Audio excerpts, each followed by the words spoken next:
I'm Dave Wurzel, and you're watching Spotlight, and today's Spotlight is on bike maintenance. We're at Richard's Bicycles on Harlem Avenue in Palos Heights, and you know, we're deep into the summer. Hopefully you're out there riding your bike and hitting the trails and the bike paths. Part of enjoying your ride and also having a safe ride means that your bike is being maintained properly as best as you can. And there are some things you can do on your own, and then maybe some things that you have to, you know, take into the shop for. So today we're meeting with Chris Chamales. Did I say it right? Chamales. Chamales, sorry. We're meeting with Chris at Richard's Bike. He does bike. How long have you been here, Chris? I've been here 15 years. Wow. And what do you do here mainly? What type of work? I'm one of the bicycle mechanics. Okay. So I make sure the tune-ups come in, they get repaired, and they get back out the door. Okay. So actually, I was setting him up there because Chris has actually worked on my bike, and he's done great, you know, maintenance on it, whether regular service or, you know, specific repairs. And the other guys who work here, they've all been good too. Yeah, we have a good crew. You do.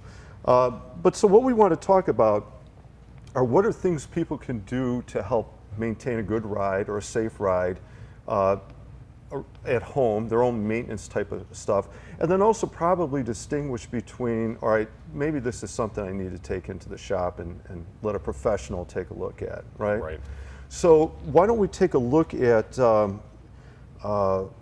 maybe, you know, I'm saying that the good ride and to be safe. I mean, why is that so important to maintain your bike? You know, I just ride a few miles a day, or maybe I ride 10 or 15 or a few times a week. Why is maintaining the bike so important? So two things come to mind for sure. One, we need to keep good tires on the bike, and two, you need to keep a good chain on the bike. Those are a couple things that'll make the difference between getting stranded or making it back to the car or making it back home. So you never want to let your chain get too worn out or too rusty or let it go dry. And you don't want to let your tires go too bald and lose too much tread over time, because again, you'll get a flat tire. Right, and as a matter of fact, you bring up some good points here. I've had that feeling like, you know, you're out on a ride and how far am I from home or how far from my car if the Right. tire goes or the chain breaks, you know. Yeah, that can create a little bit of anxiety. So if we can maintain some of that stuff, some of it regularly we can do on our own, some of it we maybe Right. bring in. Okay. So part of the safe ride, but also maybe being able to finish a ride, maintaining your bike. Yes, and certain things I wouldn't do at home, what I would consider to be more of an art than something that you can just learn overnight, would be adjusting gears, adjusting brakes. Those are things that it takes a long time to learn. Yeah, and unfortunately I'm going to verify that I'm a victim of that. I tried to do some of that just myself, and I didn't make it much worse. I certainly didn't make it better. I ended up bringing it back into you guys Yeah. and into the final. All right, I'm good to That's go all right. again. So that's a good distinction to talk about. So let's take a look at what they can do.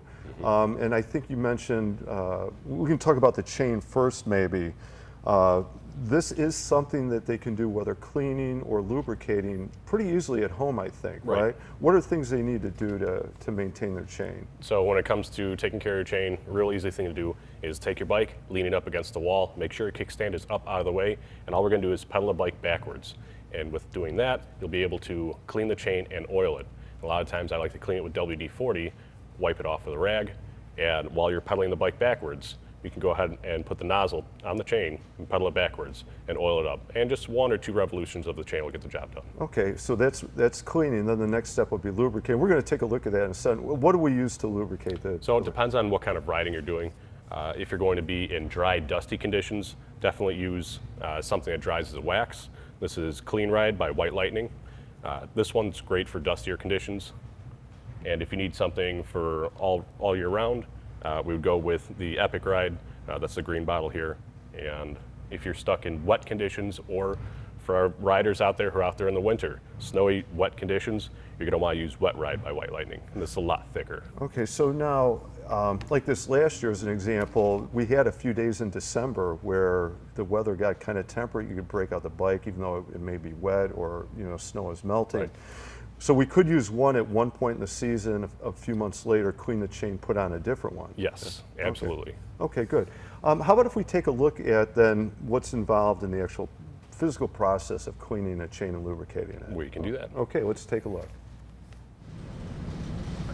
Okay, so now a pretty easy way to clean a bike chain at home and also lubricate it. First, ideally, it's best to get the bike up in a rack if you can. If you can't, put it up against the wall and do exactly what I'm about to show you here. But for me, I have it in a rack, so I'm going to use a garbage can to catch any debris or lubricant that'll fall. And first we want to clean the chain. So you can use any sort of real thin oil, like WD-40, that would be great. And just pedal the bike backwards and spray your chain. Okay. One full revolution is ideal, and from there, wipe your chain off.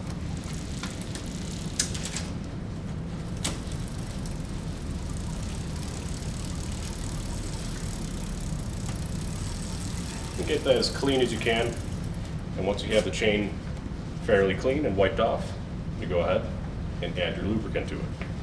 And for me, I'm going with the Epic Ride because this is a bike that's going to be ridden mainly during the warmer months. So we don't have to worry about wet ride for winter. I'm going to go ahead with one full revolution about of the chain. I like to go back and just wipe off any excess because you don't want your chain tripping.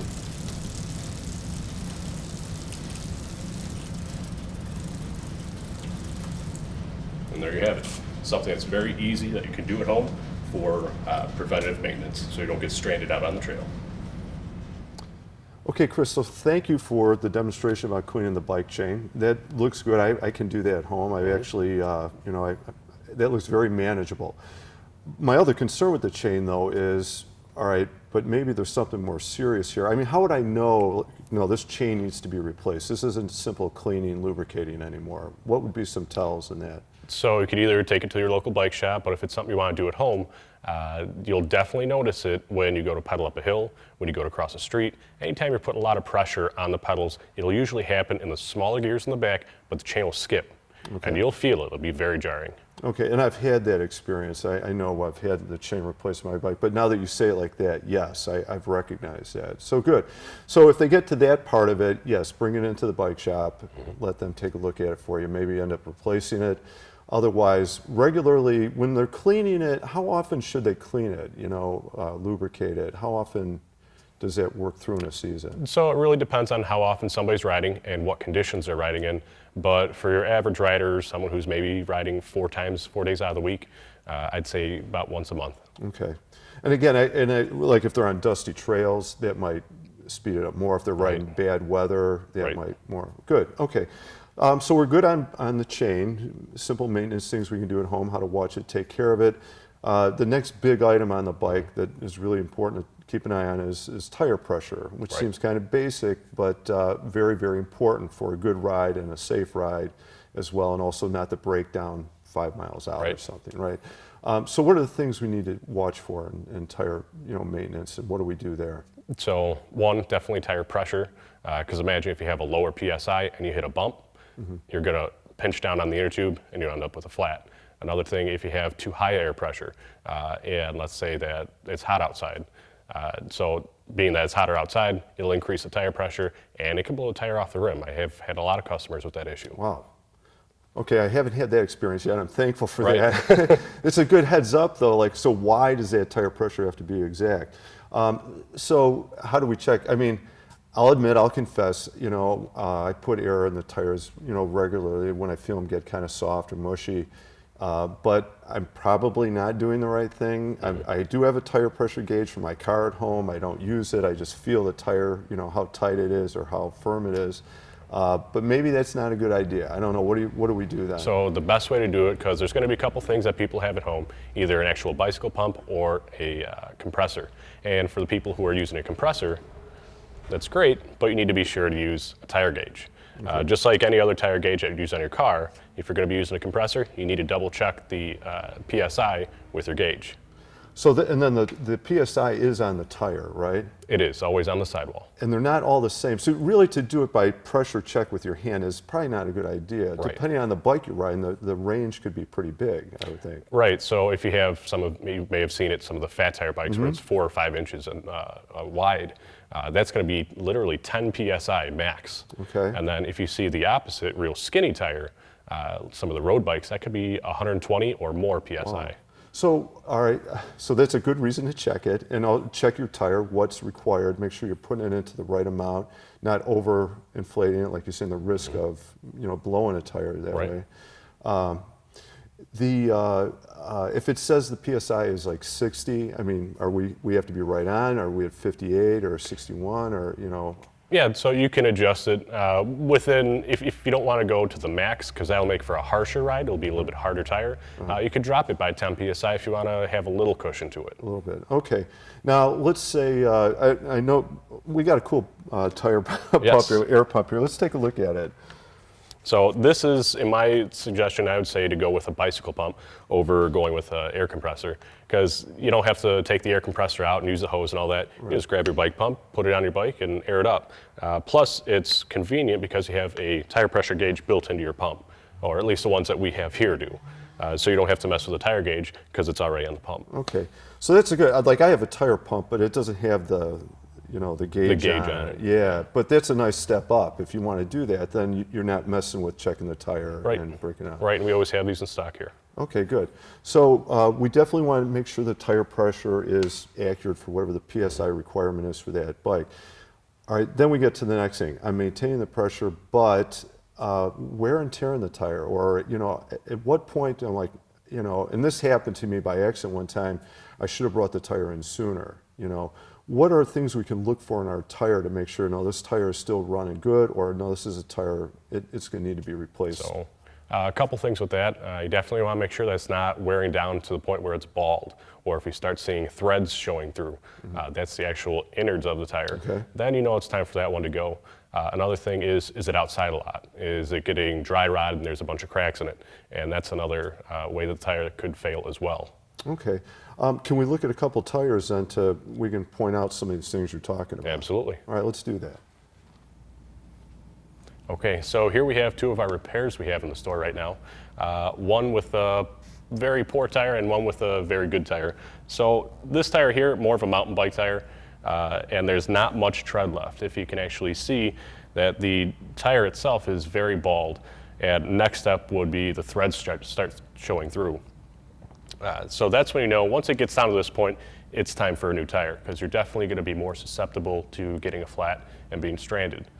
If we look at the tread on here, this is a good tread. There's a lot of rubber left on here, and this is more of an appropriate tire to have on a bike rather than something that's so worn. So to prevent from breaking down, always be sure that you swap out to new tires. So thank you for the tips on bike pressure, the tire pressure, how important it is, tread, those are things that we should look for and will help keep a safe ride.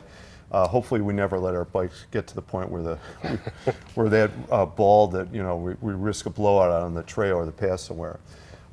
So we've talked about things that I think people very easily can do at home or can manage at home, but there's a lot more to a bike. Whether it's the pedals or it's the brakes or it's the the gears. You mentioned the bearings. So let's talk about some of those things. Where do we cross the line between, all right, there's something not quite right with my bike, or this is something I really can't quite do at home? What things should we be looking for that we would then bring into the bike shop? Anytime you feel like you have side-to-side play in any of your bearings, whether it be your front or rear hubs, your bottom bracket, those are the bearings that allow your cranks to turn. Anytime you feel play in those, I'd say that's when it's time to bring it in. Anytime you have to do certain things with your brakes or your gears, like I said earlier, that's really an art.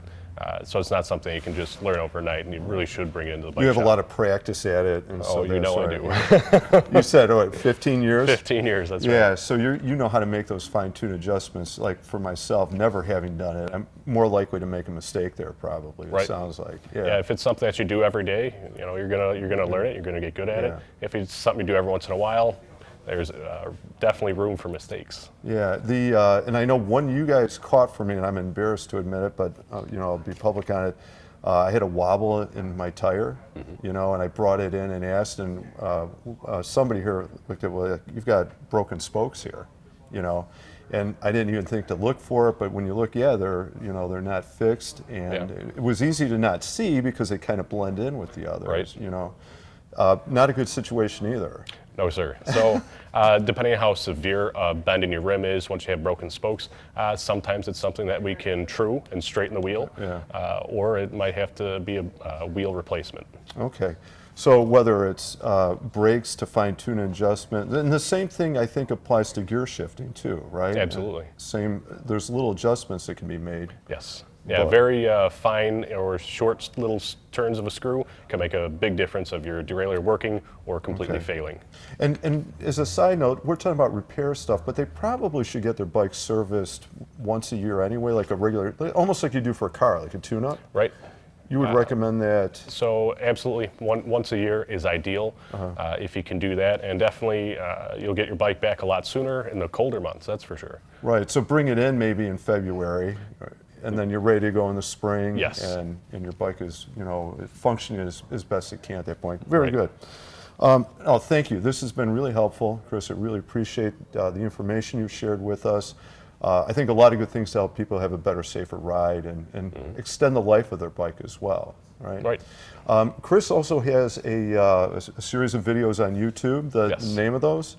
Good Time Bikes is the name of my YouTube channel. Okay, 3 words, Good Time Bikes, all caps, and he'll go, if you want to do a deeper dive into some of these maintenance things he's talking about, or some other maintenance things, he's got some, they're very good. I looked at several of them, very helpful. So Good Time Bikes, Yes. right? And you can check that out. Otherwise, thank you for watching. Again, Chris, thanks, this has been really helpful. You've been watching Spotlight Bike Maintenance. Thank you for watching.